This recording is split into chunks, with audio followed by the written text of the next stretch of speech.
അടുത്തതായി ഇവിടെ നടക്കാൻ പോകുന്നത് പാനൽ ചർച്ചയാണ്. ചാനൽ ചർച്ചയിലെ പാനൽ ചർച്ച. സാധാരണ ഇന്ന് പലർക്കും ഒരു സൈഡ് പ്രസംഗം കേൾക്കാൻ വലിയ മടിയാണ്. അറ്റൻഷൻ സ്പാനൊക്കെ കുറഞ്ഞ് ഇൻസ്റ്റാഗ്രാമും ടിക്ടോക്കൊക്കെ വന്ന് പതികവും പോഡ്കാസ്റ്റും ഇൻ്റർവ്യൂകളാണ്. അപ്പോൾ അതിൽ തന്നെ നല്ല നിലവാരമുള്ള പരിപാടികൾ കണ്ടാൽ ഒരുപാട് പുസ്തകം വായിച്ച അറിവൊക്കെ നമുക്ക് കിട്ടും. അപ്പോൾ ഇവിടെ ആ രംഗത്ത് ദിവസേന പ്രവർത്തിക്കുന്ന ഒരുപാട് വ്യക്തിത്വങ്ങൾ നമ്മുടെ പാനൽ ചർച്ചയിൽ വന്നിട്ടുണ്ട്. ആ പാനലിസ്റ്റുകൾക്ക് വേണ്ടി ഇൻഷാല്ലാ നമ്മളിപ്പം സ്റ്റേജൊക്കെ ഒഴിവാക്കി കൊടുക്കും. ഏകദേശം 1 മണിക്കൂർ മഗ്‌രിബിന് മുമ്പ് ഇൻഷാല്ലാ അവരുടെ ചർച്ച ഉണ്ടാകും. അതിനു മുമ്പ് ഇവിടെ അനുവദിച്ചിട്ടുള്ള ഒരു 10 മിനിറ്റിൽ അതിൽ കുറഞ്ഞ സമയം മാത്രം എടുത്തുകൊണ്ട് ഈ വിഷയം ഒന്ന് പരിചയപ്പെടുത്താൻ. ഇവിടെ ഇപ്പോൾ ഏറ്റവും വലിയൊരു സംഗതി ഉള്ളതെന്ന് വെച്ചാൽ വളരെ കോമഡി ആയിട്ടുള്ള സംഗതിയെ അക്ബർ സാഹിബ് സീരിയസ് ആയി നേരിടുന്നു എന്നുള്ളതാണ് ഇവിടുത്തെ ഏറ്റവും വലിയ പ്രശ്നം. ഇതിനെ സീരിയസ് ആയി നേരിടേണ്ടി വരുന്നതാണ് ഏറ്റവും വലിയ പ്രശ്നം. ഇത് പക്ക കോമഡിയാണ്. ഇവരോട് നിങ്ങൾ 1 മിനിറ്റ് സംസാരിച്ച് കഴിഞ്ഞാൽ അവരെന്താ പറയുന്നത് അവർക്ക് തന്നെ മനസ്സിലാകാതെ നമുക്ക് എഴുന്നേറ്റ സ്ഥലം ഒഴിവാക്കി കൊടുക്കേണ്ടി വരും. എന്ന് പറഞ്ഞാൽ നമ്മുടെ ശരിയായ നോട്ട്, ശരിയായ കറൻസി നമ്മൾ ബഹുമാനിക്കും. ഇപ്പോൾ ഇന്ത്യൻ കറൻസി നമ്മൾ ഉപയോഗിക്കുന്നുണ്ട്. ശത്രു രാജ്യത്തിൻ്റെ ശരിയായ കറൻസി പോലും കയ്യിൽ വെച്ചാൽ കുറ്റമൊന്നുമല്ല. ഒരാളൊരു 500 രൂപ നമുക്ക് തന്നാൽ സന്തോഷമാണ്. 50,000 കള്ളനോട്ട് തന്നാൽ ഇവിടെ ആർക്കും വേണ്ട ബേജാറാണ്. അതാണ് ഈ പറയുന്ന സർവമത സത്യം. അതിനേക്കാൾ എത്രയോ ശ്രേഷ്ഠമാണ്, അഫ്ദലാണ് നിരീശ്വരവാദം. അതാകുമ്പോൾ എല്ലാം തെറ്റാണെന്ന് പറഞ്ഞ പ്രശ്നം തീർന്നു. അവരോട് എന്തെങ്കിലും സംസാരിക്കാൻ പറ്റും. ഇവരോട് നിങ്ങൾക്ക് 1 മിനിറ്റ് പോലും സംസാരിക്കാൻ കഴിയില്ല. അക്ബർ സാഹിബ് ഇവിടെ പറഞ്ഞു ഈ പുസ്തകത്തിനെതിരെ ആശയപരമായിട്ടുള്ള വിമർശനങ്ങളെ കാത്തു നിൽക്കണം. നിങ്ങൾ കാത്തു നിൽക്കലേ ഉണ്ടാവുള്ളൂ. ആശയപരമായിട്ടൊന്നും വരില്ല. വ്യാജ കോളുകൾ വരും, കുറേ വർത്തമാനങ്ങൾ വരും എന്നല്ലാതെ ആശയപരമായിട്ട് ഒരു വിമർശനവും ഇതിനെതിരെ വരാൻ പോകുന്നില്ല. നമുക്കറിയാം സൂറത്ത് നമ്മൾ നേരത്തെ ഫാത്തിഹയെ പറ്റി പറഞ്ഞു. ഹിദായത്ത് എന്താണെന്ന് പറയുമ്പോൾ എന്താണെന്ന് സിറാത്തൽ ലദീന അൻഅംത അലൈഹിം അനുഗ്രഹിച്ചവരുടെ മാർഗമാണ് എന്ന് പറയുമ്പോൾ അവിടെ നിർത്താതെ ഗൈരിൽ മഗ്ദൂബി അലൈഹിം കോപം സമ്പാദിച്ചവരുടെ മാർഗമല്ല, അഥവാ ജൂതന്മാരുടെ വഴിയല്ല, വലദ്ദാലീൻ വഴി തെറ്റിപ്പോയവരുടെ അഥവാ ക്രിസ്ത്യാനികളുടെ വഴിയുമല്ല എന്ന് പറഞ്ഞുകൊണ്ട് ഹിദായത്ത് എന്താണ് എന്തല്ല എന്ന് 17 പ്രാവശ്യം പാരായണം ചെയ്യുന്നവരാണ് നമ്മൾ. അതുകൊണ്ട് നമുക്ക് അതുമാണ് ഇതുമാണെന്ന് പറയാൻ കഴിയേയില്ല. അതിനെയൊക്കെ ബഹുമാനിക്കും മാതിരിക്കും. എത്രത്തോളം ഒരു അമുസ്ലിം ദമ്പതികൾ ഇസ്ലാം സ്വീകരിച്ചുകൊണ്ട് വരാണെന്ന് കരുതാം. അവരവരുടെ വിവാഹം നടത്തിയത് ഒരു പക്ഷേ തീയുടെ ചുറ്റും നടന്നിട്ടായിരിക്കാം, വേറെ ദേവാലയങ്ങളിലായിരിക്കാം, വേറെ പല രീതിയിലായിരിക്കാം. ഇസ്ലാമിലേക്ക് വന്നാൽ ആ ഭാര്യ ഭർത്താക്കന്മാർക്ക് അവരുടെ നിക്കാഹ് പുതുക്കേണ്ട ആവശ്യം പോലും ഇല്ല. അവർ ഭാര്യ ഭർത്താക്കന്മാരായിട്ട് തന്നെ തുടരും. അവരുടെ വിശ്വാസപ്രകാരം അവർ നടത്തിയ ആ ആചാരത്തെ പോലും നമ്മൾ മാനിക്കേണ്ട സ്ഥലത്ത് മാനിക്കുന്നു. അവർ ഭാര്യയും ഭർത്താവുമാണ്. അവർ നേരെ ഒന്നിച്ച് ഇസ്ലാം സ്വീകരിച്ചു. അവർക്ക് പുതിയ നിക്കാഹ് പോലും വേണ്ട. അവരിപ്പോഴും ഭാര്യയും ഭർത്താവുമാണ്. ആ രീതിയിൽ ബഹുമാനിക്കേണ്ട മതങ്ങളെ ബഹുമാനിക്കുകയും അവരുടെ നേരായ ആചാരങ്ങൾ സ്വീകരിക്കേണ്ട സ്ഥലത്ത് സ്വീകരിക്കുകയും ചെയ്യാൻ മുസ്ലിമീങ്ങൾക്കറിയാം. എന്നാൽ കൂട്ടിക്കുഴക്കുന്ന അവിയൽ രീതി, സാമ്പാർ രീതി അത് മുസ്ലിമീങ്ങൾക്ക് ഇല്ല എന്നുള്ളത് ഇന്നുമില്ല, ഇനി ഉണ്ടാവുകയുമില്ല എന്ന് സൂറത്തുൽ കാഫിറിൽ നമ്മൾ പ്രഖ്യാപിച്ചിട്ടുണ്ട്. അവിടെ നമുക്ക് എല്ലാവർക്കും അറിയാം. ആവർത്തിച്ച് നമ്മൾ പറയുന്നൊരു കാര്യമുണ്ട്, ല അഅ്ബുദു മാ തഅ്ബുദൂൻ, ഞാൻ ആരാധിക്കുന്നതിനെ നിങ്ങൾ ആരാധിക്കുന്നില്ല.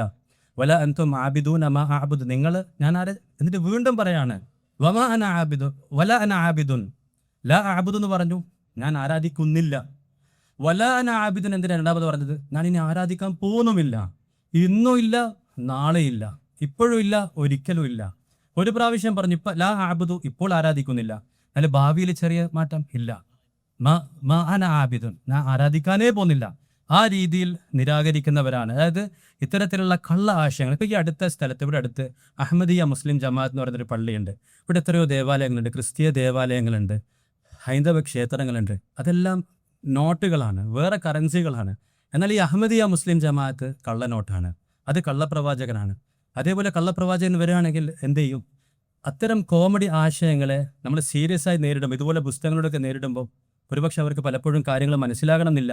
നിങ്ങൾ നാടൻ രീതിയിൽ കാര്യങ്ങൾ മനസ്സിലാക്കുകയും അവർക്ക് മനസ്സിലാക്കി കൊടുക്കുകയും ചെയ്യരുത്. ഈ അടുത്ത സമയത്ത് നമ്മുടെ പള്ളിയിൽ ഒരാൾ വന്നിട്ട് പറഞ്ഞു ഗോഹർ ഷാഹി പ്രവാചകനാന്ന് പറഞ്ഞു. ഇവർ മിർസ ഗുലാം അഹമ്മദ് അദ്ദേഹത്തെ പ്രവാചകനാണെന്ന് പറയുന്നു. ഇവരുടെ വാദപ്രകാരം അതൊക്കെ ശരിയാന്ന് പറഞ്ഞു കൊടുക്കേണ്ടി വരും. അപ്പോൾ മഹാരാഷ്ട്രയിലെ ഗോഹർ ഷാഹി പ്രവാചകനാന്ന് പറഞ്ഞു. ഞാൻ അവിടെ മൂപ്പര് പ്രവാചകനാണെങ്കിൽ ഞാനും പ്രവാചകനാക്കാം. മനസ്സിലായില്ല? അദ്ദേഹം പ്രവാചകനാണ്, ഞാനും പ്രവാചകൻ. നിങ്ങൾ എന്തുകൊണ്ട് എന്നെ അംഗീകരിക്കുന്നില്ല? അംഗീകരിച്ചിട്ട് നിങ്ങൾ നരകത്തിൽ പോകുന്നു. കാരണം ഖുർആനിൽ പറഞ്ഞൊരു വാക്കുണ്ട്, കുൽ ഇൻകാന ലിർറഹ്മാനി വലദുൻ ഫഅന അവ്വലുൽ ആബിദിൻ. അള്ളാഹുവിനൊരു മകൻ ഉണ്ടെങ്കിൽ ഞാൻ ആദ്യം ആരാധിക്കും. കുൽ നബിയെ പറയൂ, ഇൻകാന ലിർറഹ്മാനി വലദുൻ, റഹ്മാനൊരു സന്താനം ഉണ്ടെങ്കിൽ ഫഅന അവ്വലുൽ ആബിദിൻ, അതിന് ഏറ്റവും ആദ്യം ഞാൻ ആരാധിക്കും. അങ്ങനെ ഇല്ല, അങ്ങനെ ഒരു സന്താനം ഇല്ല.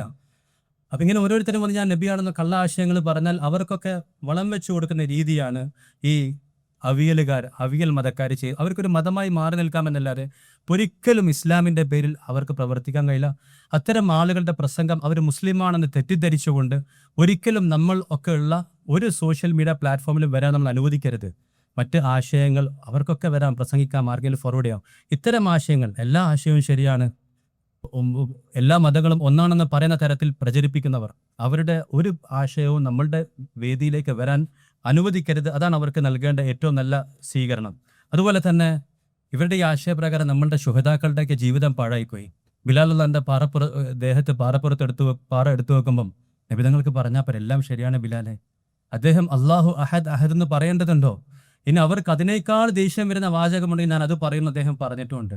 സുമയ്യ റളിയല്ലാഹുവിന്റെ സ്വകാര്യ ഭാഗത്തേക്ക് കുന്തം വന്നതും അവരൊക്കെ ഷഹീദായതും സബറൻ ആല യാസർ ഇന്ന മൗഇദകുമുൽ ജന്ന എന്ന് പറഞ്ഞതൊക്കെ വേസ്റ്റ് ആയില്ലേ?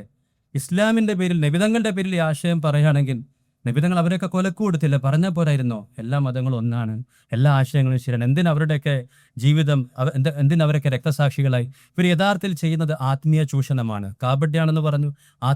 മുസ്ലിമീങ്ങളെയും ഹിന്ദുക്കളെയും ഒന്നിച്ചു പറ്റിക്കാണ്. ഞാൻ അവരുടെ ചില വാദങ്ങൾ പറഞ്ഞുതരാം. ബിംബ ആരാധന കുഴപ്പമില്ലെന്ന് അവർ പറയും. എന്നാൽ അവർ മുസ്ലിമീങ്ങളെ സമാധാനിപ്പിക്കാൻ വേണ്ടി പറയും ബിംബം ഒരു പ്രതീകം മാത്രമാണ്, യഥാർത്ഥത്തിൽ അവർ വിളിക്കുന്നത് ഏകനായ ദൈവത്തെയാണെന്ന്. എന്തിനാണ് നിങ്ങൾ ഈ ഹിന്ദു മതവിശ്വാസികൾ അവഹേളിക്കുന്നതിനാണ്? ഏകദൈവ ആരാധന നിർബന്ധമല്ല എന്ന് അവർ പറയുമ്പോൾ നിങ്ങൾ എന്തിനാണ് അവരുടെ വിശ്വാസത്തിൽ കൈകടന്നത്? അവർ ബിംബത്തെ തന്നെയാണ് ആരാധിക്കുന്നത് പറഞ്ഞാൽ എന്താ പ്രശ്നം? എന്നിട്ട് അവരോട് പറയും, ഹിന്ദുക്കളോട് അവർ പറയും ഈ ഇസ്ലാമിൽ ഷിർക്ക് പ്രശ്നമല്ല. അത് മുസ്ലിമുകളോട് പറയാണ് ബിംബം ഒരു പ്രതീകം മാത്രമാണ്. അവരോട് പറയാണ് മുസ്ലിമീങ്ങൾക്ക് അതേപോലെ പല പുണ്യഗേഹങ്ങളുണ്ടല്ലോ, കഅബ ഉണ്ടല്ലോ, അതുപോലെയാണ്. അങ്ങനെ ഹിന്ദുക്കളെ പറ്റിക്കാണ്. മുസ്ലിമീങ്ങൾ എന്താ പറയുക? ഫല്യഅ്ബുദു ഹാദൽ ബൈത്ത് എന്നല്ല, ഫല്യഅ്ബുദു റബ്ബ ഹാദൽ ബൈത്താണ്. ഈ വീടിന്റെ നാഥനെ ആരാധിച്ചു കൊള്ളട്ടെ എന്നാണ്, ഈ വീടിനെ ആരാധിച്ചു കൊള്ളട്ടെ എന്നല്ല. അപ്പോൾ അവരോട് അവരിങ്ങനെയുള്ള കാര്യങ്ങൾ പറയുമ്പോൾ ഒറ്റ ചോദ്യം ചോദിച്ചാൽ മതി, ചെറിയ ട്വിസ്റ്റേ ഉണ്ടാവുള്ളൂ. അവരോട് ചോദിക്കാം, ഒരാൾ ബിംബമില്ലാതെ ശ്രീരാമനെ ആരാധിച്ചാൽ നിങ്ങൾ എന്ത് പറയുന്നു? അവർ എവിടെയാണോ കുഴക്കുന്നത്, അവർ ബിംബത്തെ കൊണ്ടുവന്ന കുഴക്കാണ്. എന്നിട്ട് പറയും ബിംബം ഒന്നുമല്ല, വെറൊരു പ്രതീകമാണ്, വിളിക്കുന്നത് ഏകദൈവത്തെയാണെന്ന് വെച്ചിട്ട് മുസ്ലിമീങ്ങളെ പറ്റിച്ചു, ഹിന്ദുക്കളെ അവഹേളിച്ചു, അവരുടെ വിശ്വാസത്തെ ഇവർ ദുർവ്യാഖ്യാനം ചെയ്യാണ്. എന്നിട്ട് അവരോട് പറയാണ് ഇത് പ്രശ്നമൊന്നല്ല, കഅബ പോലെയാണെന്ന്. അപ്പം നമ്മൾ നേരെ ആ ബിംബം അങ്ങ് മാറ്റി വെക്കാം. എന്നിട്ട് ചോദിക്കുകയാണ്, ഒരാൾ ബിംബമില്ലാതെ ശ്രീരാമനെ ആരാധിച്ചാൽ നിങ്ങളുടെ വിശ്വാസം എന്താണ്? അങ്ങനെ ഞാൻ ഒരാളോട് ചോദിച്ചതേ ഓർമ്മയുള്ളൂ, പിന്നീട് വന്നതൊരു കള്ളക്കേസാണ്. ആ രീതിയിൽ ആശയപരമായിട്ട് ഒരു ചോദ്യം പോലും നേരിടാൻ ഈ ആളുകൾക്ക് സാധ്യമല്ല. അതുകൊണ്ട് ആകെ നമുക്ക് ഈ പുസ്തകത്തിലുള്ള വിയോജിപ്പ്, ഇതൊരു ബുദ്ധിജീവി രചനയാണ്, ഇത് വളരെ സീരിയസ് ആയിട്ടുള്ള സംഗതിയാണ്, വളരെ അക്കാഡമിക് തലത്തിലുള്ളതാണ്. ഇത് വിശ്വാസികൾക്ക് വായിച്ച് മനസ്സിലാക്കാം എന്നല്ലാതെ ഇതുമായിട്ട് നിങ്ങൾ ഈ അവിയലുകാരോട് സംസാരിക്കാൻ പോയാൽ ഒരു കാര്യമില്ല. നിങ്ങൾ നാടൻ രീതിയിൽ, പണ്ട് ചേകനൊക്കെ നേരിട്ടില്ലേ? പണ്ട് ചേകനൊരു പറഞ്ഞു സ്വർണം കുഴിച്ചെടുക്കുന്നത് ആണുങ്ങളാണ്, ആഭരണമാക്കുന്നതും ആണുങ്ങളാണ്, അവസാനം അത് ആഭരണമായി കഴിഞ്ഞാൽ പിന്നെ ആണുങ്ങൾ ധരിക്കാൻ പാടില്ല എന്ന് പറയുന്നത് എന്തൊരു അനീതിയാണോ? അപ്പോൾ ഒരാൾ തിരിച്ചു പറഞ്ഞു, എൻ്റെ മോളെ പോറ്റി വലുതാക്കിയത് ഞാനാണ്, എല്ലാ ചെലവും കൊടുത്തത് ഞാനാണ്, അവസാനം വിവാഹപ്രായത്തുമ്പോൾ എന്തിനാണ് വേറെ വിവാഹം ചെയ്തു കൊടുക്കുന്നത്? ഇതേപോലത്തെ കാര്യങ്ങളല്ലാതെ ഇവർക്ക് മനസ്സിലാക്കാൻ പോകുന്നില്ല. അപ്പോൾ അതുകൊണ്ട് ആ രീതിയിലുള്ള നേരിടലും കൂടെ നടക്കണം. അതിനാണ് നമ്മുടെ പാനലിസ്റ്റുകൾ വന്നിട്ടുള്ളത്. നമുക്ക് സ്റ്റേജ് അവർക്ക് വേണ്ടി ഒഴിഞ്ഞു കൊടുക്കാനുള്ള സമയമായി. 1 മണിക്കൂർ ഇൻഷാ അല്ലാഹ് അവിടെ ചർച്ച ഉണ്ടാകും.